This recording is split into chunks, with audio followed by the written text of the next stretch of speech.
Pourquoi les Français surestiment l'inflation de 220%? Le moral des ménages français n'est pas au mieux depuis plusieurs mois. Alors il y a le contexte de hausse de prix, de conflits sur les retraites.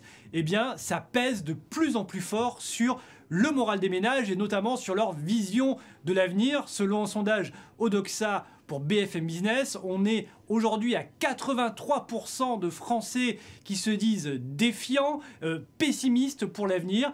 Eh bien, ce taux de pessimisme est au plus haut depuis fin 2020. On rappelle, fin 2020, c'était le moment du deuxième confinement durant le Covid. Ce qui les mine le plus, évidemment, c'est la hausse des prix. Lorsqu'on leur pose la question à combien estimez-vous l'inflation, les Français répondent en moyenne plus de 18%. Cette perception, elle ne cesse d'augmenter. Elle était aux alentours de 16% en décembre dernier et d'à peine 8,5% en septembre dernier. Cette perception est surtout de plus en plus en décalage avec les chiffres officiels de l'INSEE. Selon l'Institut français, on était à 5,6% d'inflation en mars, ce qui fait un écart de 220% par rapport à la perception des consommateurs français. Pourquoi une telle perception finalement entre le ressenti des Français et les chiffres officiels de l'Institut de statistique? Alors il faut rappeler que l'INSEE calcule un indice, c'est-à-dire une moyenne à partir de 160 000 relevés de prix en magasin et 500 000 sur Internet.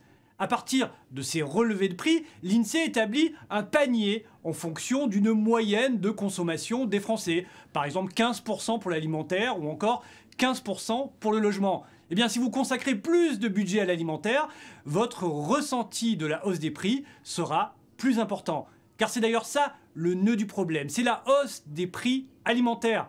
Si l'inflation a tendance à se stabiliser depuis quelques mois, ce n'est pas du tout le cas pour les prix de l'alimentation. Eux, ils sont en hausse constante, ils ont atteint 16% au mois de mars. Eh bien, vous constatez que entre 16 et 18%, la perception des Français, il n'y a pas un si grand écart que ça. Et ces produits alimentaires qui sont en hausse continue sont ceux que les Français achètent le plus fréquemment, chaque semaine et parfois même pour certains, chaque jour.